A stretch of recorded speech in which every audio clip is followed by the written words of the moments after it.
नमस्कार, खमा गणी। आज हम बातचीत करेंगे कुंभ राशि के बारे में। सबसे पहली बात आती है कि कुंभ राशि के जातक किस प्रकार के होते हैं। तो पहली बात तो ये आती है कि ऐसे लोग बहुत ही ज्यादा बुद्धिमान होते हैं और न्यायप्रिय होते हैं तथा दृढ़ प्रतिज्ञ होते हैं। इनके विचारों में काफी दृढ़ता होती है, लेकिन इनका नकारात्मक पक्ष देखा जाए तो ये थोड़े आलसी प्रकृति के होते हैं। आज के काम को कल करने की प्रवृत्ति इनमें ज्यादा रहती है, लेकिन ये लोग न्यायप्रिय और कलाओं के बारे में जानकारी रखने वाले होते हैं। आज हम बातचीत करेंगे वर्ष 2025 इनके जीवन में कैसा रहेगा। तो सबसे पहली बात देखिए कि वर्ष 2025 के लिए मैंने दो कुंडलियां ब्लैक बोर्ड पर बना रखी हैं। इस बोर्ड के ऊपर दो कुंडलियां जो हैं, इनमें से पहली कुंडली के अंदर आप देखिए कि शनि यहां पर कुंभ राशि में बैठे हैं। तो यहां पर एक बात तो निश्चित है कि इनके जीवन के अंदर साढ़े साथी चल रही है। यह साढ़े साथी का दूसरा चरण है। अब मैं बहुत अच्छी बात बताना चाहूंगा कि इन 5 सालों में 2.5 साल इधर और 2.5 साल इधर, इन 5 सालों के अंदर इन राशि वालों को कोई भी फायदा नहीं मिला। जीवन के अंदर जितने भी प्रयोजन और प्रोजेक्ट इन्होंने किए वो सभी नकारात्मक गए। भूमि भवन वाहन के की भी कोई लाभ इनको नहीं मिला। ये जब भी चाहते हैं कि हमें कोई लाभ मिले, हमेशा शनि की साढ़े साथी ने इनके जीवन में रोड़े अटका दिए। तो इस प्रकार से मैं कहना चाहूंगा कि 5 सालों तक इनके जीवन के अंदर कोई भी उमंग और उत्साह नहीं आया। अब देखिए मार्च 29 को 2025 में शनि राशि बदलेंगे, तो साढ़े साथी के 2 चरण पूरे हो जाएंगे और इसके बाद में शनि आपकी कुंडली के द्वितीय भाव के अंदर आ जाएंगे। यह साढ़े साथी का आखिरी चरण है। कहते हैं कि साढ़े साथी का आखिरी चरण बहुत लाभदायक होता है। तो इस चरण के अंदर लाभदायक होगा आपके लिए। इस चरण में आपको फायदा मिलेगा। आपको भूमि भवन और वाहन का सुख प्राप्त होगा। आपके फाइनेंसेस बढ़ेंगे। आपका जो व्यापार है, जो जॉब है, उसके अंदर आपको अब उन्नति मिलेगी। अब आप आगे बढ़ सकते हैं अपने कार्य में।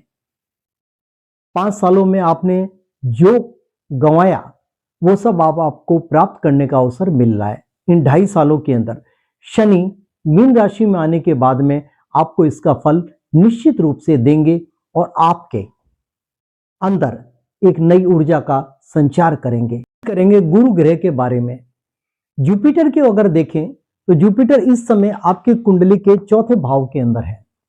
यहां पर जुपिटर जो है शुक्र की राशि में बैठे हैं, तो कोई बहुत ज्यादा बेनिफिट वाली बात नहीं रही जीवन के अंदर। लेकिन मैं इतना कह सकता हूं, जुपिटर यहां केंद्र में बैठे हैं, तो इन जुपिटर ने आपके जीवन के अंदर आपके जॉब को, आपकी नौकरी को कुछ हद तक मेंटेन करने में अपनी भूमिका अदा करी है। यानी आपको जितनी भी समस्या आई, उन समस्याओं से मुक्ति दिलाने में जुपिटर का बहुत ज्यादा रोल रहा है आपके जीवन के अंदर।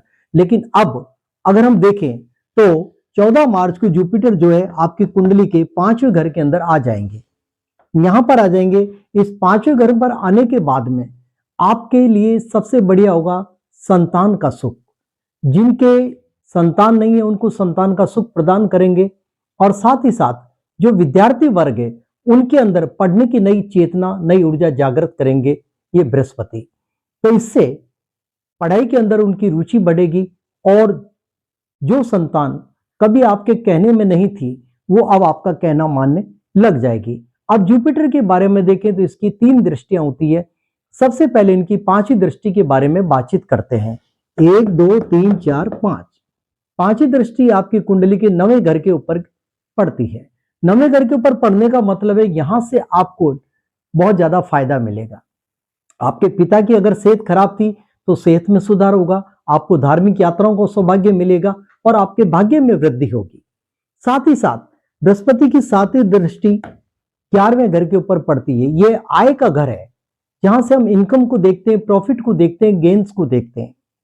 तो इस भाव के ऊपर जब भी दृष्टि पड़ेगी जुपिटर की, तो यहां से आपको बहुत ज्यादा फायदा मिलेगा।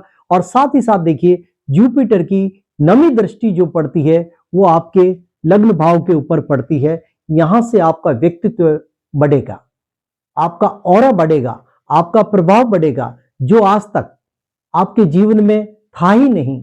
पिछले 5 सालों में आप प्रभाव शून्य हो गए थे, अब आपके जीवन के अंदर एक नया प्रभाव बनेगा और लोग आपकी बात को सम्मान देंगे, आपको महत्व देंगे और आप आगे बढ़ते जाएंगे। अब बातचीत करते हैं राहु और केतु के बारे में। तो अब आप देखिए, सबसे पहली बात तो है कि इस समय जो राहु है और केतु हैं, दोनों ग्रह देखिए, राहु द्वितीय भाव में है और केतु अष्टम भाव के अंदर है। तो यहां पर अगर मैं देखूं तो द्वितीय भाव में राहु जब भी बैठते हैं तो वाणी के अंदर एक वाक चातुर्य की स्थिति को पैदा करते हैं। निश्चित रूप से यहां पर बैठ करके राहु ने आपको एक वाक चातुर्य तो दिया, लेकिन ये जो वाक चातुर्य था ये कभी कभी दुराचार में बदल गया। यानी आपके मुंह से कभी कभी कुछ ऐसे शब्द निकल गए जिसके कारण से जो आपके अपने थे वो आपसे शत्रुता बांध करके बैठ गए। और केतु ने अष्टम में बैठ करके ऑकल्ट का नॉलेज तो आपको दिया, लेकिन यहां पर बैठ करके केतु कई बार आपके स्वास्थ्य को खराब करते हैं, ससुराल से संबंधों को खराब करते हैं, यानी समस्याएं तो दी थी।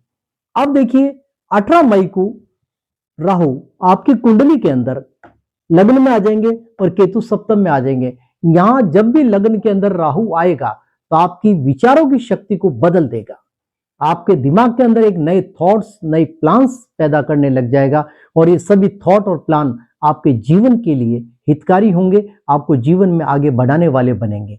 लेकिन केतु को अगर मैं देखूं तो केतु सप्तम में बैठा है, तो यहां से थोड़ी सी समस्या रहती है कि जीवन साथी के स्वास्थ्य को थोड़ा कमजोर जरूर करता है, लेकिन कोई बात नहीं। अन्य ग्रह जो है आपकी स्थिति अच्छी है तो वो आपको सपोर्ट करेंगे। एक आध ग्रह अगर ऊंचा नीचा चलता रहता है तो कोई ऐसी विशेष और बड़ी बात नहीं है।